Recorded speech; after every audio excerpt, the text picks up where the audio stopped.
چه ملودی نابی زیر کاره. آخه عشقی که میسوزد و میسوزانند. اشکال نداره.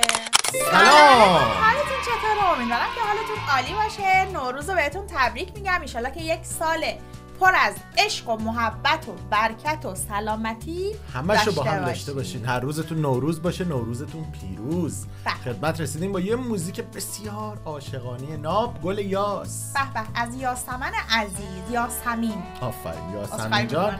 بریم و این ویدیو موزیک جذاب رو که پیشنهاد دادید با هم بشنویم، گپ بزنیم و ممنون که تا انتهای ویدیو با ما لایک ویدیو رو فراموش نکنید. دیگه لایک رو بسپار به من. لایک کنید، چنل رو سابسکرایب کنید، ما رو به دوستاتون معرفی کنید. دمتون گرم. بریم و اولین موزیک 1404 خورشیدی رو بشنویم.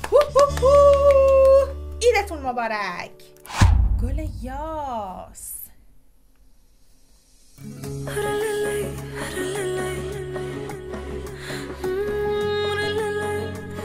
آخه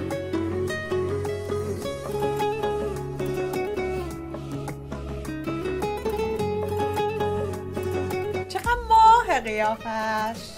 من گذشتم از خودم، خاکی راهی تو شدم، تو ولی از آهنی دشمنی جانی منی، خوب و زیبا آمدی های دریغا کی بدی، تو مرا برنجی زور کشتی و نکردی گور، آه دلم بگیرت آوار. نمیدونم گریه کنم. ریتم. بله، نمیدونم گریه کنم یا غیر بدیم.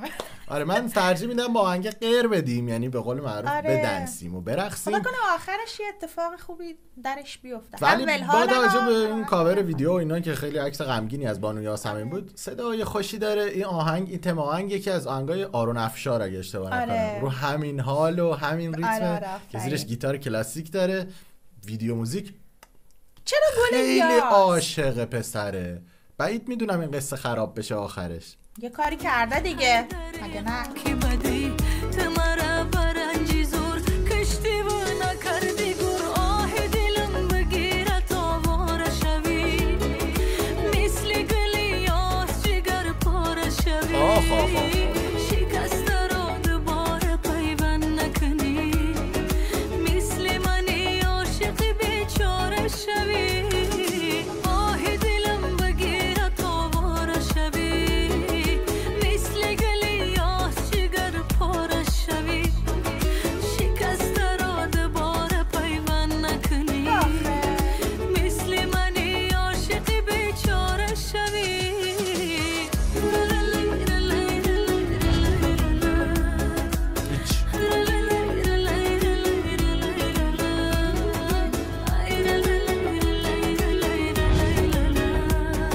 اصلا اعصاب اون ریخت به هم. آقا مگه فیلم هندیه؟ الان تو کافه باهاش نشسته بعد اصلا با هم لباس عروس خریدید، رفتید لباس عروس خریدید، یعنی میگه لباس دامادی رو خریده و اینا. حالا سر میگه اینا رو شرح نمیده چون فیلم نیست که بتونه اینا رو به ما نشون بده کارگردان. گرفت دل ما رو یاسمین جان. بعد از اسم خودش هم تو این آهنگ استفاده کرده که گفت دل یاس رو شکوندی، یعنی یاسمنو. میتونه واقعی باشه، یعنی خدای نکرده. آخه چشمکم بینم نشی، درد عشقم کم نشی، بهوده نکن خارم، آخی دوستت میدارم، گرم را پرتافتی، بهتر از من یافتی، من ولی ای خانه سوز، عاشقم عاشقنوز، آهی دلم بگیرت آواره شوی، مثل گلی یاس جگر پاره شوی.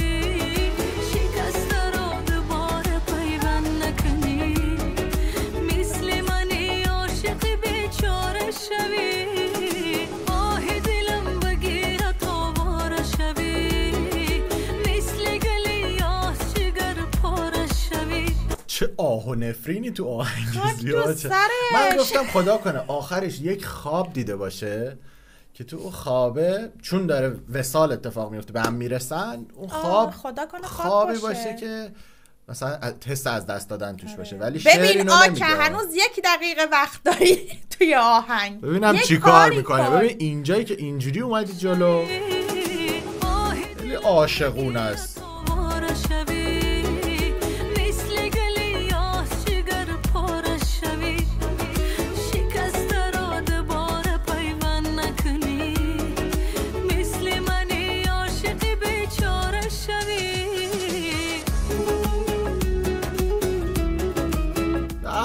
چه ملودی نابی زیر کاره. آخه عشقی که میسوزد و میسوزاند. اشکال نداره.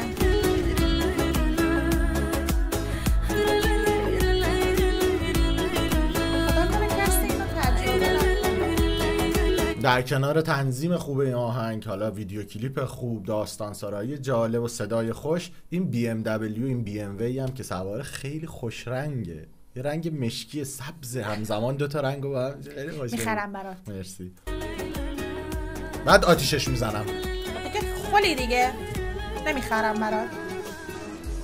آخه یاسم اینجا قشنگ خیلی قشنگ بود موزیک. خیلی قشنگ بود. خیلی یعنی از اون آهنگایی که خود آهنگش هم به تنهایی میشه خیلی گوش بدی ولی قصه خوردی، شکستگی میاره دیگه. امیدوارم تو سال جدید در کنار عشقاتون پایدار باشه. آره انشالله کسی اینو تجربه نکنه. عشق به همسر، عشق به فرزند، عشق به پدر و مادر، عشق به خدا، عشق به همش. عشق، خدای عشق. دمتون گرم که تا اینجا با ما همراه بودید قشنگا. خیلی پیشنهاد دلانگیزی بود، همچنان با ما همراه باشید. برمیگردیم. پس قربون شکل ماهتون، ماش به کلهاتون تا یه موزیک دیگه. خدا نگهدار.